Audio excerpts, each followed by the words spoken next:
What's going on, everybody? Josh Engleman for Awesemo.com, and I am back for week 2 on FanDuel with my top 5 for each position, plus the top 10 for everything. But I'm only talking top 5s here. So be sure to hit that like button, subscribe to the channel, hit the notification bell so you know when everything goes live. Head to Twitter, follow me at Josh Engleman, only place you get updates to my sim results as we get closer to lock.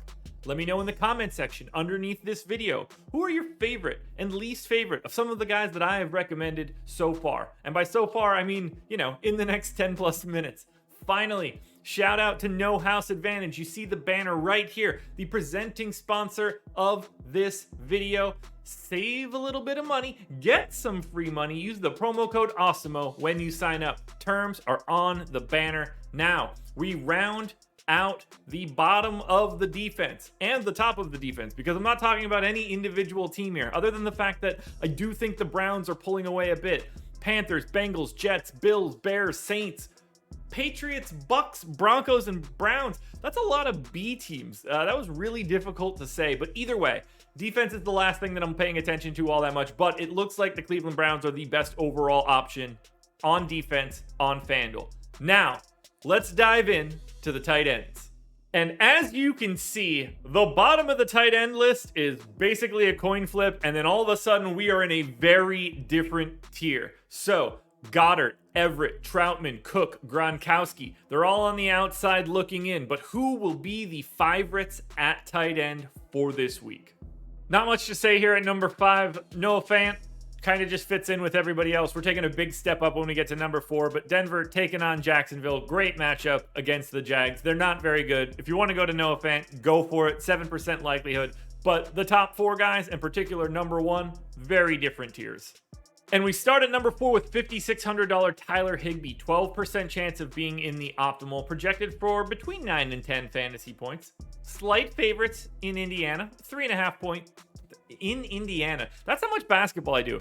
In Indianapolis. Not that it isn't Indiana, but I mean, that's not the way that we say it. 47-point game total. Colts defense is solid. Rams offense is solid. Ultimately, this is basically an average matchup.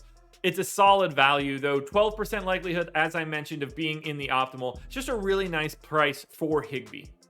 I don't know what to make of this one for this coming week. Number 3 is Kyle Pitts. He's 5,500, projected for 9.4.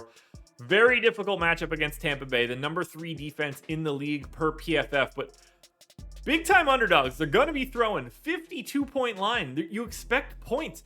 This all fits Kyle Pitts for this week. 14% chance to be in the optimal. I like it. He's not going for north of 25 all that frequently, but if Atlanta can keep this close, I don't think they keep it close by having a defensive battle. I think that this ends up being an offensive thing, and at that point, I really want to have Kyle Pitts.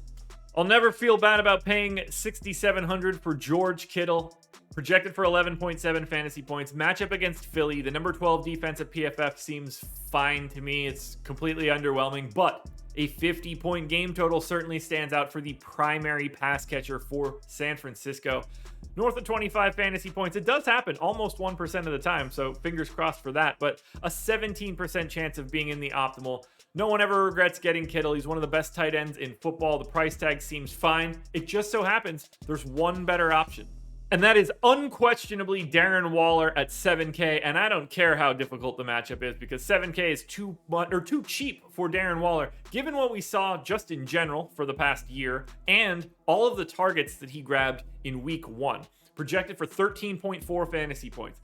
It's a very difficult matchup. Pittsburgh's defense, no joke, number 2 overall, but I think the Raiders are underrated. I took them to win outright last week against Baltimore. That worked. I'm taking them to win outright again this week. I expect offense to be able to still work here, and if that's going to happen, I think it's going to be Darren Waller. So 4% chance to go for north of 25. Yes. 23% chance of being in the optimal. Darren Waller is, and it's not even close, the number 1 tight end on FanDuel this week. Next up, we move to a very difficult wide receiver position where everybody sort of looks the same. This is a very flat progression. Nobody breaking free from the pack. No crazy value options. Just you want the best plays this week. Deontay Johnson, Chris Godwin, Amari Cooper, Calvin Ridley, and Deebo Samuel round out the bottom of my top 10. The top 5, not looking all that different.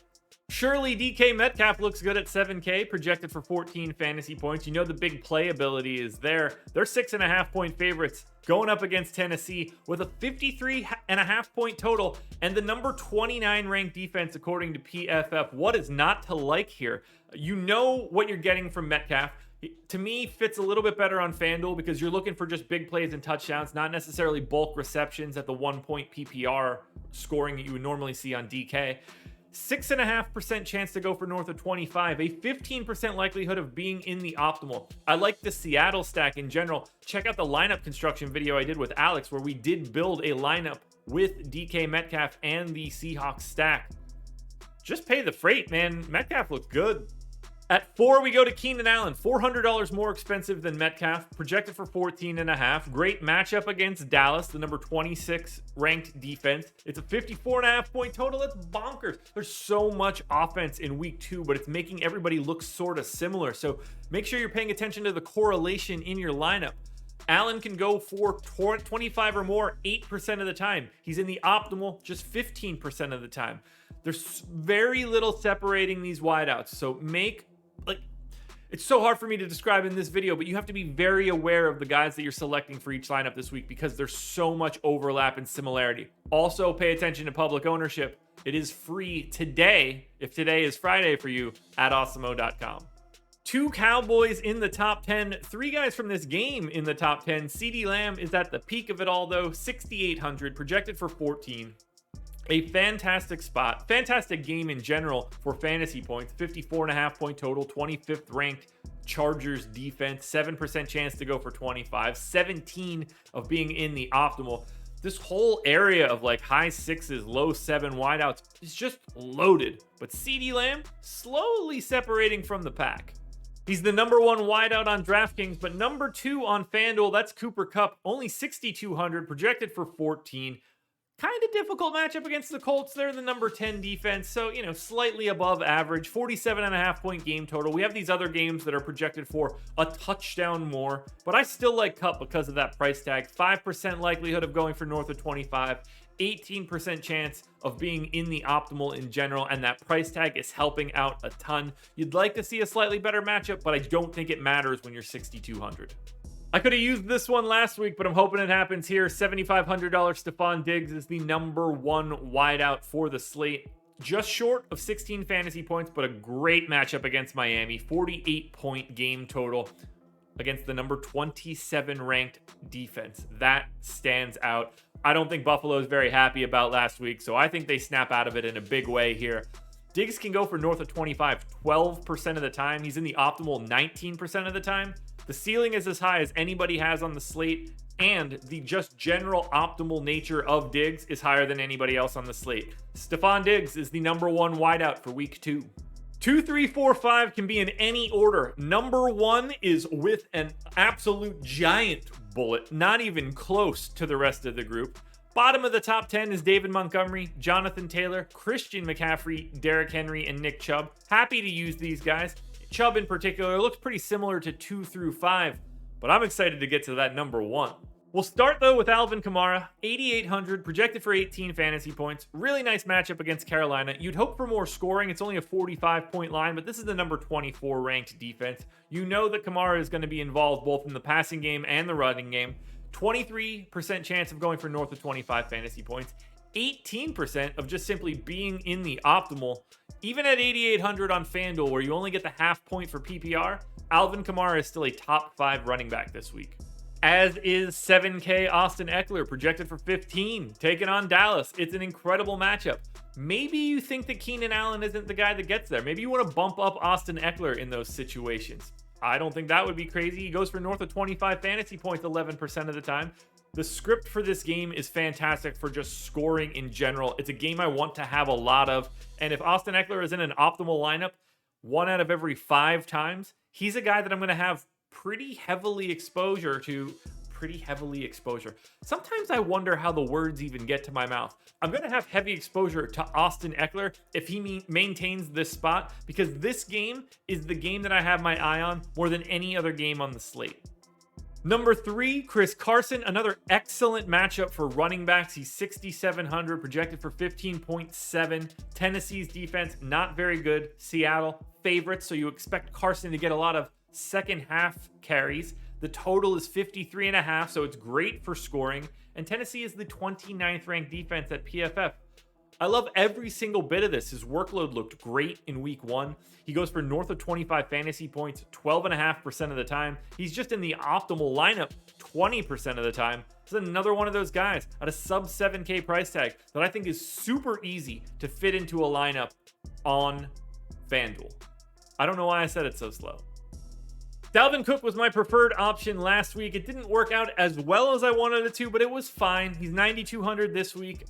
Kind of a tough matchup against Arizona. They're number 11 defensively. That's slightly better than average, but a 51-point game total will really help. He's involved in basically every snap for the Vikings, so as long as he's out there, great. If you don't have Dalvin Cook, don't be afraid to bump up Adam Thielen and Justin Jefferson. Those 3 guys are going to make up the large majority of all fantasy scoring for the Vikings. This is why you take Cook.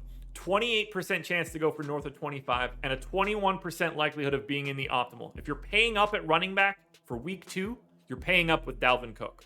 But the guy that you're rostering the most, unquestionably on FanDuel, is Najee Harris. 6,100, matchup against the Raiders. 16.5-point fantasy projection. It's a 47-point game total. Pittsburgh, solid favorites. Their offense is bad, but I think that's mostly Ben. I think they can rely on Najee Harris just like they did in week 1. It's not a great defense for the Raiders. He goes for north of 25 fantasy points 15% of the time. You're certainly going to want that. But because of his price, because of being just 6,100, Harris is in the optimal lineup 32% of the time. That's 11% more frequently than Dalvin Cook. It's like 50% more relatively speaking. This will not change, or at least I don't expect it to change. Today, Najee Harris is the best play at any position that you will find for week 2. Now, before we round out with the quarterbacks, one last reminder, like button, subscribe to the channel, notification bell, go to Twitter, follow me at Josh Engleman. In the comments section, I want to know your favorite plays and least favorite plays for this week. And finally, I have to give that shout out once again. Thank you to No House Advantage for sponsoring this show. Use the promo code you see on the banner right over here. Get a little bit of a bonus when you sign up. Much like running back 2 through 5, looking pretty similar. Number 1, separating big time from the pack. Tannehill, Bridgewater, Stafford, Wilson, and Hurts round out the bottom of the top 10. Who are my top 5 quarterbacks this week?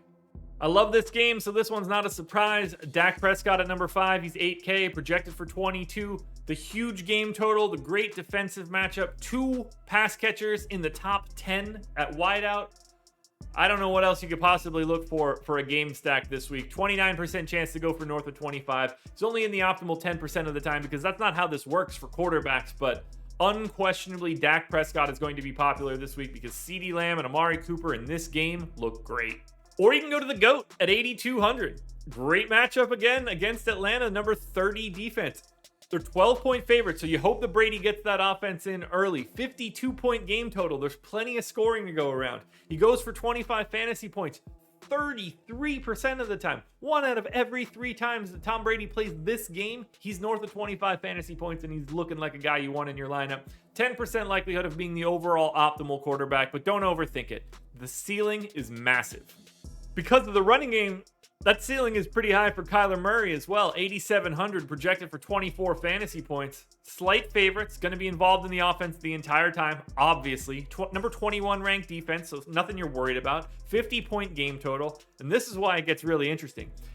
A 40% chance to go for north of 25. The floor for Kyler Murray's rushing is just too high. He goes for north of 25 fairly easily. Still just a 10% chance of being in the optimal because salary matters and raw points matter. But if you need someone to go for north of 25 fantasy points, it's a pretty safe bet that Kyler Murray is one of the most likely guys to do it. He's even more likely to do it than number 2, Josh Allen. Allen is 8,100, projected for 23.5. Great matchup once again against Miami. There's so many really good matchups from a running perspective and from the quarterback perspective this week. 48-point game total, that's more than enough for you. You know Josh Allen can get it done on the ground. 39% likelihood of going for north of 25. But the salary savings helps a little bit here. That's why you see him pass Murray a little bit. 13% chance of being the optimal. I like all of the last 4 guys that I mentioned, but I don't like any of them nearly as much as I like my number 1 quarterback.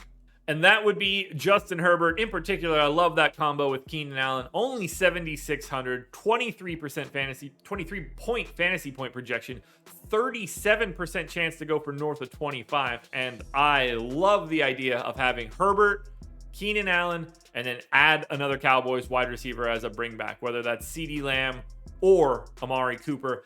19% of the time, Justin Herbert will be in the optimal. That is the number 1 quarterback here by quite a big margin. So Justin Herbert is the number 1 contender at quarterback for this week. Alrighty, folks, that will do it. Those are my NFL DFS contenders, my top 5 at quarterback, running back, wideout, and tight end on FanDuel for week 2 in the NFL. Now, there's a DraftKings version of this video around here somewhere. I will have updates over the weekend, and then I'll be back again next Friday to do it all again. Good luck this Sunday. Make sure you're watching the opener, the tip-off show, or whatever we're calling it, at 9 a.m. on Sunday. Then I'll be back for Live Before Lock at noon. I'll see you then. Good luck, everybody.